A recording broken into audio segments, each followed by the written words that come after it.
Hi hello welcome to our channel. నేను మీ సిరి. ఈరోజు మనం చెప్పుకోబోయే కథ missus Agastya.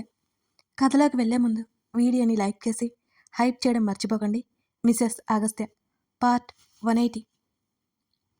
Mister and Mrs Agastya Chakravarthy అనే పేరు వినిపించగానే ఉలిక్కి పడింది శ్రీద. ఓయ్ ఏంటిది, వాళ్ళు మనల్ని ఇన్వైట్ చేస్తున్నారు? అతని చెవిలో గుసగుసలాడింది. ఫోకస్ వాళ్ళ మీద పడ్డంతో శ్రీద చేతిని పట్టుకుని ముందుకు తీసుకెళ్లాడు. ఏడవలేక నవ్వలేక నవ్వు ముఖం పెట్టింది శ్రీద. ఆ పార్టీకి తన తండ్రి కూడా రావాలి, వస్తే బాగుండేది. శ్రీదకి కాస్త బోర్ కొట్టకుండా ఉండేదనిపించింది. అందరికీ నమస్కారం చేసినట్టు పలకరింపుగా చిన్న నవ్వు నవ్వి అగస్త్య పక్కన నిలబడింది. అగస్త్య మైక్ అందుకుని నాన్ స్టాప్గా మాట్లాడాడు. తనకి కూడా అదురు బెదురు ఉండదు, కానీ సడన్గా ఇలా పిలిస్తే ఎలా?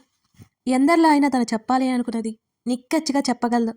వారి ఫ్యూచర్ ప్రాజెక్ట్ గురించి అందరి సమక్షంలో అనౌన్స్ చేసి మరొకసారి థ్యాంక్స్ చెప్పేసి అగస్త్య అక్కడి నుంచి పక్కకొచ్చేశాడు శ్రీధతో పాటు. అప్పటి వరకు వాళ్ళు వచ్చిన సంగతి తెలియని రామ్ కళ వాళ్ళని చూశారు. ఎన్నో రోజుల తర్వాత శ్రీధని చూడగానే కళ సంభ్రమాశ్చర్యాలకు లోనైంది. ఒక క్షణం కూడా ఆగకుండా ముందుకు వెళ్తుంటే ఆమె చేతిని పట్టుకుని ఆపేశాడు రామ్. రామ్ వైపు బేలగా చూసింది. వద్దన్నట్టు తల ఊపాడు రామ్. ఒకసారి మాట్లాడే వస్తాను బావా అన్నది కళ. అతని కోపం వచ్చిందేమని భయంతోనే. నువ్వు వెళ్ళినా శ్రీధ నీతో మాట్లాడదు, నువ్వు మళ్ళీ బాధపడతావు. అదంతా అనవసరం కళ, వద్దు. రామ్ మాటలకి ఆమె కళ్ళల్లో నీళ్లు తిరిగాయి. మౌనంగా టేబుల్ ముందు కుర్చీలో కూర్చుంది. రామ్ చెప్పింది కూడా నిజమే. శ్రీధ మాట్లాడదు. నవ్య కూడా అక్కడికి వచ్చింది. ఆమె అదోలా నవ్వుకొని అగస్త్య శ్రీధ దగ్గరికి వచ్చింది. డిన్నర్ చేసి వెళ్ళిపోదాం పదా. రామ్ ఆమె చేతిని పట్టుకుని పైకి లేచాడు. ఇంతకుముందే అపరాధ భావంతో శ్రీధ విషయంలో కృంగిపోయేది కళ. ఇప్పుడు తన మొహం చూడ్డానికి కూడా ఇష్టపడకపోతున్న శ్రీధ గుర్తుకొస్తుంటే కళ్ళల్లో నీళ్లు తిరిగాయి కళకి. వాటిని ఎంతో కష్టంగా ఆపుకుంది. రామ్ శ్రీకళ ఇద్దరు ఆ పార్టీ ఇస్తున్న వారితో మాట్లాడి అక్కడి నుంచి డిన్నర్కి వెళ్ళిపోయారు. అగస్త్య వైపు వెళ్తున్న నవ్యని చూశాడు రామ్. ఈ మధ్య ఆమె పేరు ఎన్నోసార్లు విన్నాడు. కళ మౌనంగా కూర్చుంది, కానీ రామ్ వాళ్ళనే గమనిస్తున్నాడు. నవ్య అదోలా నవ్వుకొని అగస్త్య శ్రీధ వైపుకి వచ్చింది. హలో. నవ్య పిలుపుకి ఇద్దరూ తల తిప్పి చూశారు. నవ్యని ఎక్కడో చూసింది. కొన్ని క్షణాలకి గుర్తురొచ్చింది శ్రీధకి. ఆమె కూడా బిజినెస్ ఉమెన్ కాబట్టి వచ్చిందేమో అనుకుని శ్రీధ వదిలేసింది. అగస్త్య ముఖంలో ఏ భావం కనిపించలేదు. నవ్య వైపు ఒకసారి చూశాడు. ఎలా ఉన్నారు అని అడిగింది. అతను సమాధానం చెప్పలేదు. ఒక మనిషి పలకరిస్తే కనీసం తిరిగి సమాధానం చెప్పడేంటి అనుకుంటూ అగస్త్య వైపు తల ఎత్తి చూసింది శ్రీధ. గుడ్, థ్యాంక్ యూ అని మాత్రం అన్నది శ్రీధ. మీ బేబీ ఎక్కడ? చాలా క్యూట్గా ఉంటుంది అన్నది నవ్య. మా డాడీ దగ్గర ఉంది, లేట్ నైట్ కదా అని తీసుకురాలేదు. శ్రీధ సమాధానం ఇచ్చింది నవ్యకి. Dark grey colour long maxi, జుత్తు వదిలేసి లైట్ మేకప్తో ఆ మెర్క్యూరీ లైట్ల మధ్య నవ్య ముఖం వెలిగిపోతోంది. నిజానికి అది ఆమె అందం మాత్రమే కాదు, ఏదో సాధించబోతున్న కాన్ఫిడెన్స్, ఆనందం ఆమె ముఖంలో స్పష్టంగా కనబడుతోంది. నవ్య చూస్తుండగానే శ్రీధ వేళ్ళు అగస్త్య వేళ్ల మధ్య చిక్కుకుపోయాయి. డిన్నర్ చేసి వెళ్ళిపోదాం పదా అని అన్నాడు అగస్త్య. నువ్వు మాట్లాడిరా అంటూ అతని చేతిని వదలబోతుంటే అతను శ్రీధని గట్టిగా పట్టుకున్నాడు. తను ఉండగా వాళ్ళేదైనా మాట్లాడుకోవడానికి ఇబ్బంది ఏమో అని శ్రీధ ఉద్దేశం. ఇద్దరు బిజినెస్ కదా, ఏదైనా డీల్ మాట్లాడుకోవాలి అంటే మూడో మనిషి ఉండకపోవడమే బెటర్ అనేది ఆమె ఒపీనియన్ కూడా. నో నీడ్ అంటూ నవ్య వైపు చూశాడు అగస్త్య. మీతో నేను కూడా డిన్నర్కి జాయిన్ అవ్వచ్చా అని అడిగింది. కుదరదు. అతని సమాధానం మరింత నిర్లక్ష్యంగా వచ్చింది. ముఖం మీద నవ్వుపోతుంటే కష్టంగా దాన్ని ఆపింది నవ్య. అతని ముక్కు సూటితనం తెలిసిన శ్రీధ తల కొట్టుకోబోయి ఆగిపోయింది. శ్రీధ చుట్టూ చేసి అక్కడి నుంచి తీసుకెళ్ళిపోయాడు అగస్త్య. అలాగే చూస్తుంది నవ్య. ఆమె పెదవుల మీద మరల అదే నవ్వు, ఏదో సాధించబోతుంది అన్నట్టుగా. బావా ఏమైంది? అటెటో చూస్తున్న రామ్ని కలిసింది, కదిపేసింది కళ. ఏం లేదులేక వెళ్దాం పదా అంటూ ఆమెతో పాటు నవ్య వైపుకు వచ్చాడు రామ్. నవ్య ముఖంలో మారుతున్న భావాలు గమనిస్తూ కాస్త దూరం నుంచి ఆమెనే చూస్తూ బయటికి నడిచాడు. ఏదో తేడాగా అనిపించింది రామ్కి. నవీన్, అరవింద్ వెళ్ళిపోయారు. రచన మనసులా లేదు. రేపటి రోజు ఏం జరగబోతుందో అనే భయం స్పష్టంగా ఉంది ఆమెలో. తన మీద గాసిప్స్ వస్తాయి అనే కంగారు ఉంది. ఏ చిన్న అవమానం తను భరించలేదు. అంతేకాదు తనని చీప్గా చూస్తే అస్సలు సహించలేదు. పొరపాటున వాళ్ళిద్దరి పెళ్లి క్యాన్సిల్ అయిపోతే, తన పేరు బయటకు వస్తే, ఇద్దరి మధ్య ఏమీ లేకుండానే ఇలా ఎందుకు జరుగుతుంది? అసలు రచనకు చాలా బాధగా ఉంది. ఆమె తల పట్టుకుంది. తల్లి కాల్ చేస్తుంటే లిఫ్ట్ చేయలేదు రచన. అరవింద్ హోటల్లో లేడు అని తెలుసు మాలతికి. ఎవరికో కాల్ చేసింది మాలతి.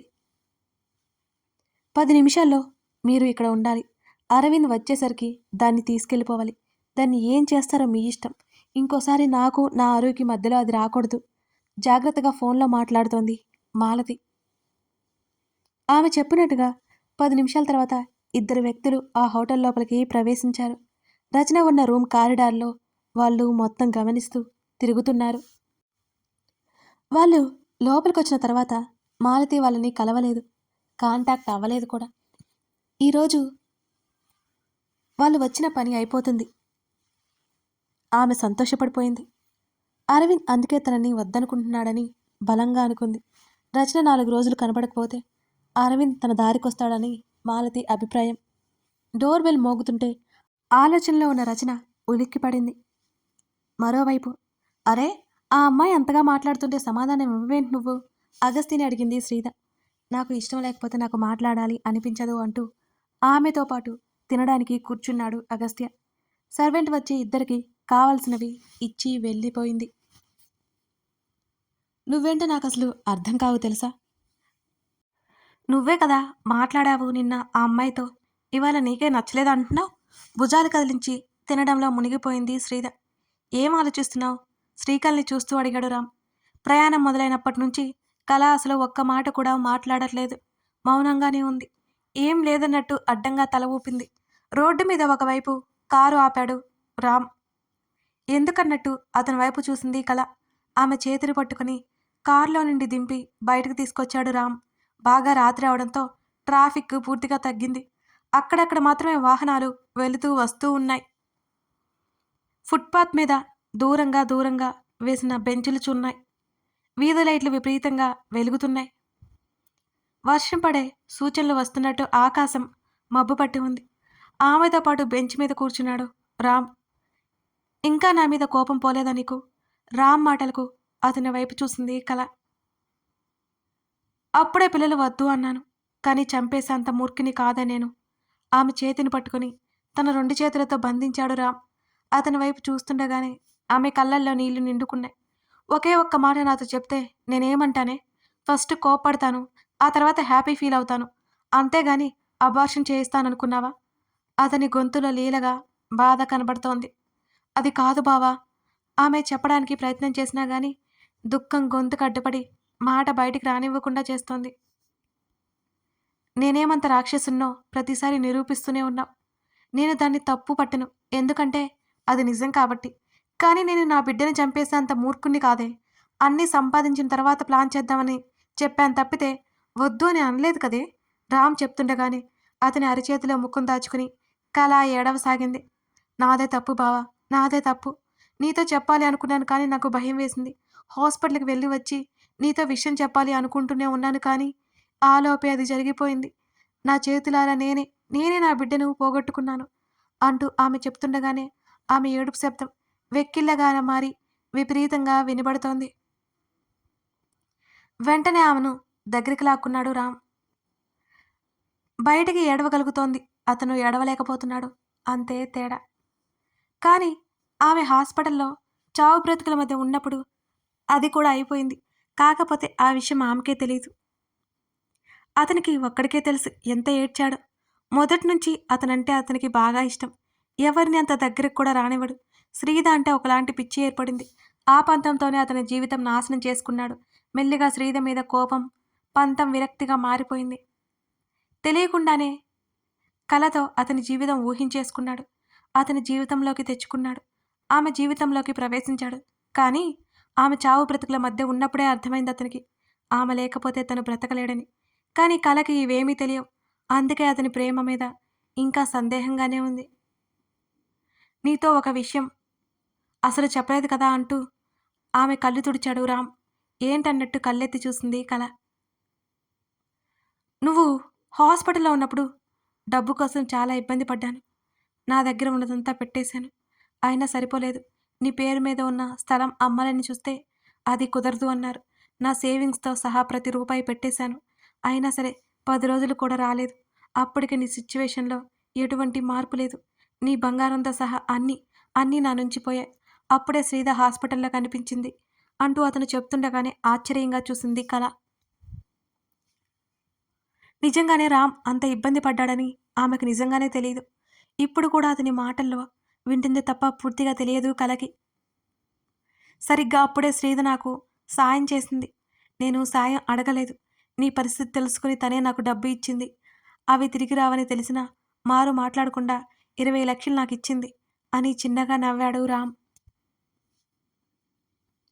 ఆ నవ్వుకి అర్థం తెలియని కళ అలాగే చూస్తోంది. వెళ్తూ వెళ్తూ ఒక మాట అన్నది. అక్కడ ఉన్నది ఎవరైనా సాయం చేస్తుందట అని మరోసారి నవ్వాడు అతను. లేదు, అక్కడ ఉంది నువ్వు కాబట్టే సాయం చేసింది. వేరే ఎవరైనా ఉన్నా సరే నమ్మి డబ్బు అయితే ఇవ్వదు కదా! కొద్దో గొప్పో తనకు తెలిసింది చేస్తుంది కానీ, నీ విషయంలో అలా కాదుగా! నిన్ను క్షమించేసింది ఎప్పుడో. కానీ మనం చేసింది కాదు కాదు నేను చేసింది తను ఎప్పటికీ మర్చిపోదంటూ విరక్తిగా అన్నాడు రామ్. కళ ఏడుస్తోంది ఆ మాటలు విని. ఆమె చేతుల్లో ముఖం దాచుకుంది. నేను మంచి స్నేహితురాల్ని అయిన అక్కని పోగొట్టుకున్నాను బావ. ప్రేమగా 4 మాటలు మాట్లాడిన దానికే నాకు ఎంత సాయం చేయాలని చూసింది. నా లైఫ్‌లో నా సిట్యుయేషన్ తెలిసి ఎవరూ ముందుకు రాలేదు కానీ, తను అలా కాదు. ఇంకెప్పుడు నా మొహం కూడా చూడదు. ఈ బాధ నన్ను జీవితాంతం వేధిస్తుంది. కళ ఏడుస్తూనే చెప్పింది. అదంతా తన వల్లే జరిగిందని రామ్ కృంగిపోతున్నాడు ఒకవైపు. చూసావు కదా బావ! అంత చేసినా సాయం చేసిందంటే, అందుకే నాకు అంత ఇష్టం అక్క అంటే.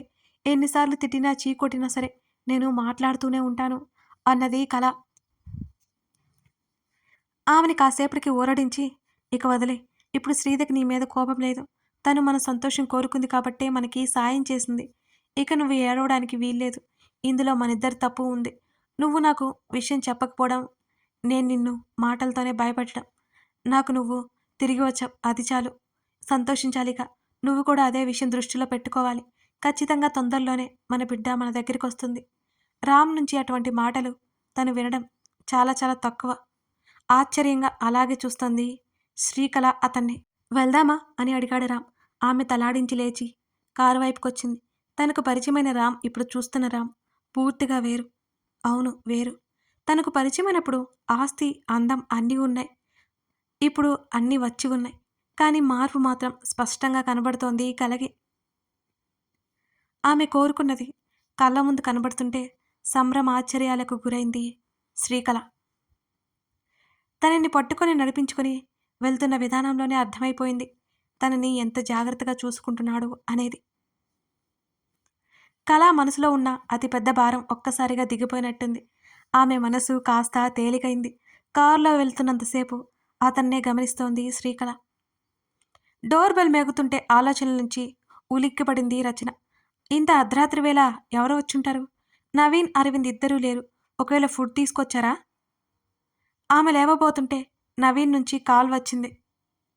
అప్పటికే డోర్ బెల్ విపరీతంగా మోగుతుంటే మళ్ళీ మళ్ళీ వచ్చి లిఫ్ట్ చేయాలని ఫోన్ పక్కన పెట్టి వెళ్ళి తలుపు తెరిచింది రచన. ఎదురుగా ఇద్దరు వ్యక్తులు కనిపించారు. హోటల్ బాయ్ డ్రెస్లో ఉన్నారు వాళ్ళిద్దరు. ఏంటన్నట్టు చూసింది రచన. Room number 208. అరవింద్ మీకు తెలుసా?